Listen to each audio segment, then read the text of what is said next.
बिस्मिल्लाहिर्रहमानिर्रहीम, अस्सलाम वालेकुम, hello everyone, welcome to my YouTube channel.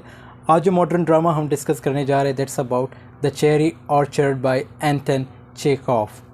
Orchard का मतलब है गार्डन, मींस बाग। सो इस वीडियो में हम देखेंगे about author, historical context, key fact, setting, summary, theme और लास्ट में symbolism. About author Anton Pavlovich Chekhov, ये इसका फुल नेम है। 29 जनवरी 1860 में इसकी बर्थ हुई थी। 15 जुलाई 1904 में इसकी डेथ हुई। ये एक रशियन प्ले राइट थे, शॉर्ट स्टोरी राइटर थे, and he is considered to be one of the greatest writers of all time. ये प्रोफेशन के लिहाज से एक फिजिशियन थे और इसने कहा था कि medicine is my lawful wife and literature is my mistress. Chekhov's 4 greatest plays like Seagull, uncle, Vanya, 3 sisters, and जो आज हम डिस्कस कर रहे हैं that's about The Cherry Orchard.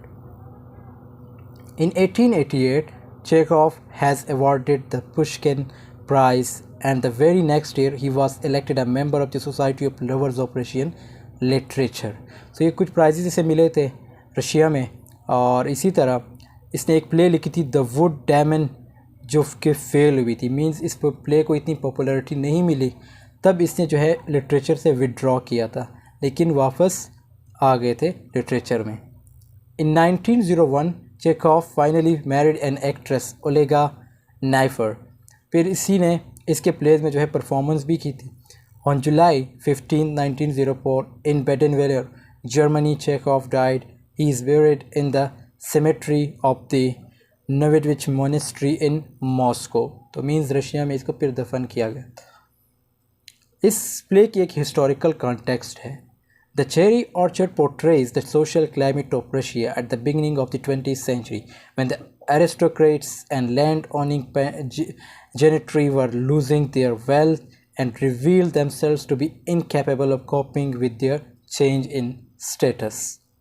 And many socialist Soviet critics in Russia after the revolution of 1917 tried to interpret this as an indictment of Russian society at the turn of the century. However, it is unlikely that Chekhov meant this play as an attack on the society in which he was so much a part. हुआ क्या था? 20th century की बात है। 20th century में क्या हुआ था? रशिया के अंदर सोशल ट्रांसिशन आ गई थी। सोशल ट्रांसिशन से मुराद ट्रांसफॉर्मेशन हो गई थी। वो क्या थी कि जो एरिस्टोक्रेट्स थे, एरिस्टोक्रेट्स को हम अपर क्लास भी कहते हैं, जो अपर क्लास वाले थे उन्होंने पोर या मिडिल क्लास के लोगों को एक्सप्लॉइट कर रहे थे। एक्सप्लॉइट से मुराद अपने मकसद के लिए इस्तेमाल कर रहे थे, उनको अपना ग़ुलाम बना रखा था और इनकी बात माननी पड़ती थी। मतलब एरिस्टोक्रेट्स जो थे उनके जो बात थी उनको माननी पड़ती थी। एरिस्टोक्रेट्स का मतलब यही है कि मखसूस तबके की हुकूमत। वो इतना एक्सप्लॉइट करते थे इन पेसेंट्स को। पेसेंट्स मीन्स जो ये किसान वगैरह नहीं होते, उनको एक्सप्लॉइट करते थे, उनको अपने मकसद के लिए इस्तेमाल करते थे।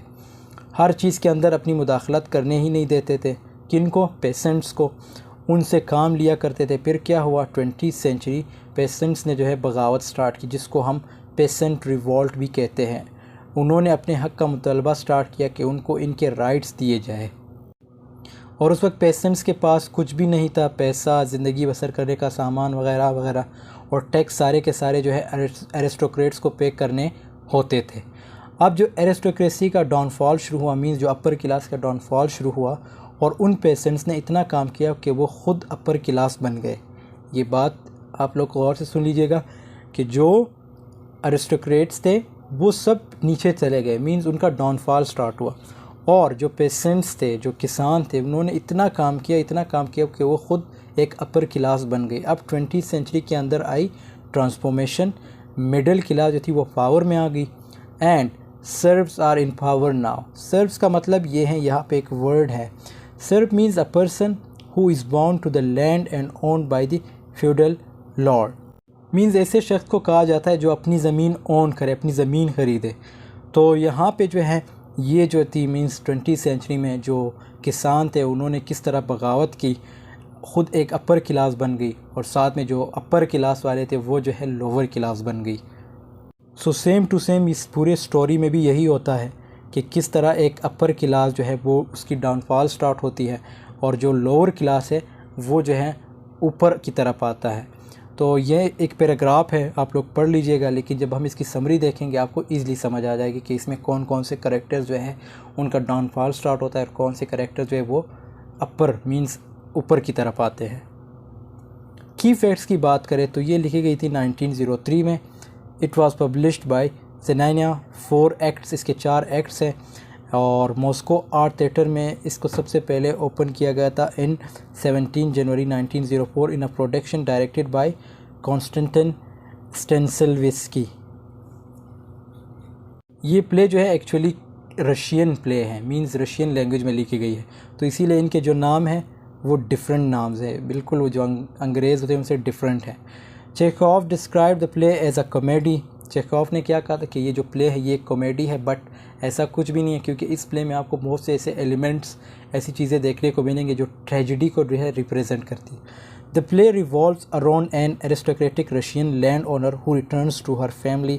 यहाँ पे इस पे लाइन में यही बात कर रहा है कि एक फैमिली होती है जो पेरिस से आके मतलब किस तरह जो है अपना जो ऑर्चर्ड है उसको खो देते हैं। ऑर्चर्ड बाग को ही कहा जाता है।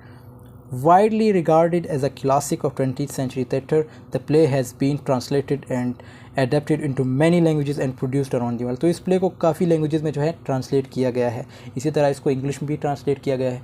जैसे मैंने बताया ये प्ले एक रशियन प्ले है। The cherry orchard represents the past and in turn, cherry orchard किस चीज़ को रिप्रेजेंट करती है? ये पास्ट को ही, मीन्स माजी को रिप्रेजेंट करती है। ये एक किस्म का आप सिम्बोलिज्म कह सकते हो। And in turn the individual memories associated with it, these memories are as unique and varying as the individual personalities that each memory is associated with। तो पास्ट के साथ ऑब्वियसली सबके कुछ ना कुछ मेमोरीज़ जो है जुड़े हुए हैं, क्योंकि पास्ट में जो किसान थे उनके साथ क्या हुआ था और जो अपर क्लास थी उनके साथ क्या हुआ। तो ये प्ले में आपको देखने को मिलेगा। Anton Chekhov defines the cherry orchard as a farce. Farce का क्या मतलब है? एक ऐसी कॉमेडी जिसमें एक ब्रॉड किस्म की सटायर की जाती है एंड इम्प्रॉबेबल सिचुएशंस होते हैं इसमें। बट इसके जो प्रोड्यूसर थे कॉन्स्टेंटिन, इसने क्या किया, इस प्ले के जो प्रोड्यूसर थे उसने क्या किया, इसको इस तरह डिफ़ाइन किया कि ये एक ट्रेजेडी है। लेकिन जो इसके एक्चुअल राइटर है एंटन चेखोव, उसने कहा कि ये एक कॉमेडी है, लेकिन इसके जो प्रोड्यूसर है उसने कहा नहीं ये एक ट्रेजेडी है। वाइल रिव्यूइंग, अब उसके रिव्यूज़ आप लोग देख सकते हैं। While reviewing the play he rights, ये कौन लिखता है? ये इस प्ले के प्रोड्यूसर लिखते हैं। It is not a comedy, not a farce, as you wrote it's a tragedy, no matter if you do indicate a way out into a better world। In the last act when I read it for the second time I wept like a woman। तो वो क्या बताते हैं कि जब मैंने इसका जो लास्ट एक्ट है वो दूसरी दफ़ा पढ़ा तो मैं एक वुमेन की तरह रोने लगा। I tried to control myself, मैं अपने आप को कंट्रोल करना चाहा मैंने आपको, but I couldn't। I can hear you say but please this is a farce, no for the ordinary person, this is a tragedy। बेशक आप कहते हो, मींस अब उस जो राइटर है, एक्चुअल राइटर एंटन की तरफ ये इशारा करे कि बेशक आप कहते हो कि ये एक फार्स है, लेकिन एक ऑर्डिनरी पर्सन के लिए ये एक ट्रेजेडी है। वो कैसे ट्रेजेडी है ये हम समरी में देखेंगे। The downfall of the upper class and uprising of the middle class is the main theme of this play and it's really the main theme. Narrator जो है इसका, there is no narrator in the play, कोई narrator नहीं है। Climax कब start होती है? The climax comes in act 3 when the Lopakhin reveals he has bought the orchard. जब ये ऑर्चर्ड खरीदते, और लोपेकिन कौन है? ये ख़ुद एक किसान थे, किसान के बेटे थे, फिर अपर क्लास के मतलब बन जाते हैं, पैसा इसके पास आ जाता है तो ये ऑर्चर्ड खरीद लेता है। ऑर्चर्ड बाग को कहा जाता है। प्रोटोगनिस्ट कौन है? रेनेविस्की। और इसी तरह टोन जो है वेरिंग डिफरेंट, एब्सर्ड है, सटायरिकल है, आयरनिक है, ट्रेजिक है। इसका फुल टाइटल जो है the cherry orchard a comedy in 4 acts. Type ये एक प्ले है। जॉनरा की बात करें तो कॉमेडी है जिसमें सटायर है, आयरनिक है, open concern with marriage proposals. Tragedy में क्या है? अगर आप इसे ट्रेजिडी कहते हो तो involving catastrophic loss as a result of the protagonist's weaknesses. And language इसकी रशियन है। Time and place written from 1901 to 1903 in Yalta an island in the Mediterranean. Date of first performance 17 January 1904, एक theatre में perform किया गया था इसको। और Russian theatre में। Date of first publication during the last week of June 1904, just a few days before Chekhov's death on July 1। जब अब 1904 में चेखोव की डेथ भी हो जाती है। सेटिंग की बात करें तो दोस्तों इसकी सेटिंग हुई है between May and October of a year around the beginning of the 20th century. और प्लेस के हवाले से देखा जाए, टाइम के हवाले से, तो ये था प्लेस के हवाले से at the country state of Lyubov Ranevskaya और provisional state in Russia at the turn of the 20th century. Character, सबसे पहला करेक्टर हमारे पास है Mrs Lyubov Ranevskaya. Mrs Lyubov Ranevskaya is a middle aged Russian woman. ये एक Russian women, लेकिन ये बहुत ज़्यादा अमीर भी है। The owner of the state and the cherry orchard around which the story revolves. ये किस चीज़ की ओनर है? चेरी ऑर्चर्ड की। चेरी ऑर्चर्ड क्या है? जो चेरी होती है मीन्स उसका बाग है, तो ये उसकी जो है ओनर है। She has faced tragedy many times. इसने बहुत ज़्यादा ट्रेजिडीज़ का सामना किया इन हर लाइफ, और rather has try to escape from it, और इससे फरार होने की भी कोशिश की। Her first name Lyubov means love in Russian language. Lyubov का रशियन में क्या मतलब है? जैसे ये प्ले जो है एक रशियन प्ले है, तो इसका क्या मतलब है? Love. And she seems to exemplify love with her generosity, और ये काफ़ी जेनरस, काइंडनेस मीन्स काइंड होती है, और फिज़िकल ब्यूटी मीन्स खूबसूरत भी होती है, एंड सेक्सुअल नेचर इसका होता है। दूसरा करेक्टर हमारे पास है यरमोले लोपेकिन, अ बिजनेसमैन। ये खुद एक पेसेंट थे, मींस एक किसान है, लेकिन ये फिर एक बिजनेसमैन बन जाते हैं। जैसे मैंने बताया कि जो अपर क्लास थी उनका डाउनफॉल स्टार्ट होता है, और जो लोअर क्लास है 20th सेंचुरी में जब पेसेंट जो किसान थे उन्होंने जब बगावत की, जो अपर क्लास थी वो उनका डाउनफॉल स्टार्ट होता है, और इसी तरह जो लोअर क्लास थी वो जो है ऊपर आ जाते हैं। तो ये उनमें से आता है जो किसान का बेटा था। And then son of peasants on Ranevskaya's state, क्योंकि ये एक किसान का बेटा था। ही इज़ मिडल एज्ड है, but somewhat younger than Ranevskaya से जो है ये जो है छोटे हैं। His grandparents were owned by the Renveske family before freedom was granted to the Serbs। अब ये बहुत इंपॉर्टेंट पॉइंट है। इसके जो ग्रैंड पेरेंट्स थे, मींस लोपेकिन के जो ग्रैंड पेरेंट्स थे, वो ख़ुद किसके ग़ुलाम थे? इस करेक्टर के, रेनवेस्के के ग़ुलाम थे। तो इसी तरह ये भी इनके घर ही काम करता है।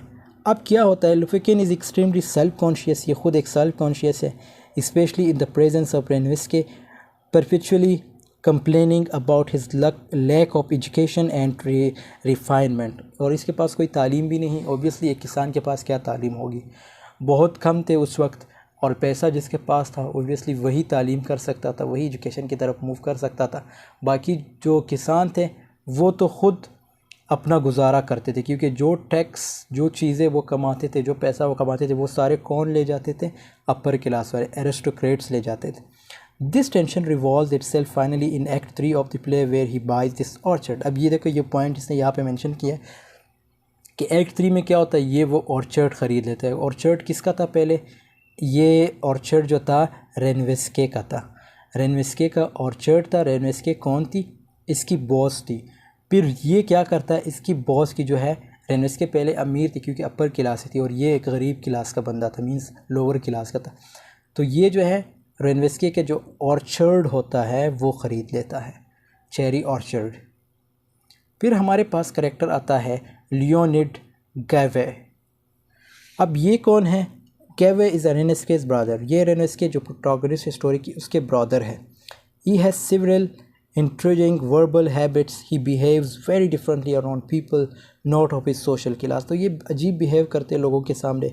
he is 51 years old, 51 years old है, but as he notes this is difficult to believe because he is in many ways as infant।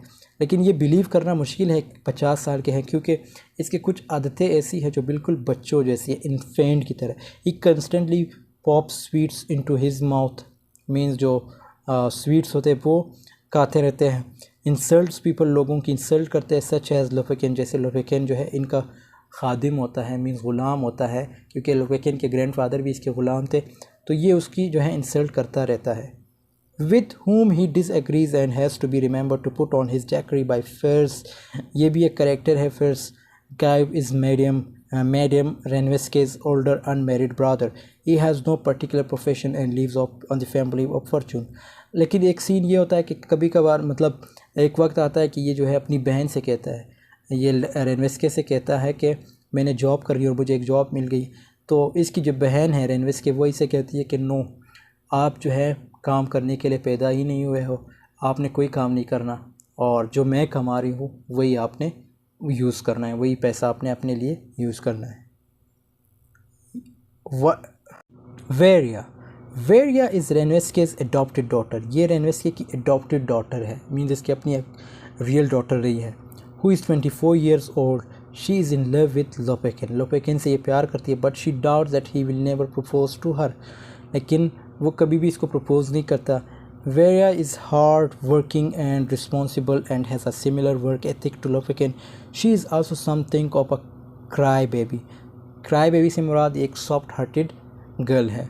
Open in tears, but this may reflect her sense of powerlessness, as she is one character in the play who may be most affected by the loss of the estate. She is the estate's manager, so she will lose her job if Renviske loses the estate, but lacking money or a husband, she has no control over it. तो ये इसके अगर job है भी तो इसको कोई फ़र्क नहीं पड़ेगा, क्योंकि ना इसका कोई तो हस्बैंड है, ना इसके कोई पेरेंट्स है, ना कोई इसका लक है, तो ये इसे कोई फ़र्क नहीं पड़ता इन चीज़ों से। फिर हमारे पास करेक्टर आता है अनाए, रेनविस्के's बायोलॉजिकल डॉटर, मींस रेनविस्के की जो मैडम रेनविस्के उसकी यंगेस्ट डॉटर है। अनाए is 17 years old. She seems to have lived in a sheltered life. She greatly enjoys the company of Trofimov and his lofty idealism and is quick to comfort her mother after the loss of her orchard. ये जो ट्रॉफिमोव है ये जो है actually इसके lover है, means अनाए जो है इससे प्यार करती है। Anya and Trofimov become so close that Varya fears that they may become romantically involved. तो फिर इसको डर लगता है कि ये रोमांटिकली इन्वॉल्व ना हो जाए। Peter Trofimov, a student at the local university, he knows Renviske from tutoring her son Gracia before he died. Lopekin refers to Trofimov as the eternal student, for he has been in university most of his adult life. ये character इतना important नहीं है क्योंकि इससे आगे जितने भी characters हैं वो सारे माइनर करेक्टर्स में आते हैं, लेकिन कुछ सर्वेंट्स हैं वो जो है इम्पोर्टेंट करेक्टर्स हैं। तो ये इसका सिंपल कंसेप्ट ये इस करेक्टर का है कि ये कौन है, ये जो रेनविस्के की डॉटर है, डॉटर जो कौन थी इसकी, अनाए के लवर है ये। Boris Semyonov Pishchik, a nobleman and fellow land owner who is like Ranevskaya in financial difficulties. इस पूरे स्पीच का मतलब ये है कि ये भी एक मतलब हमारे पास एक करेक्टर है, और ये कौन थे, ये इनका नाइबर है, किसके, रेनविस्के के नाइबर है।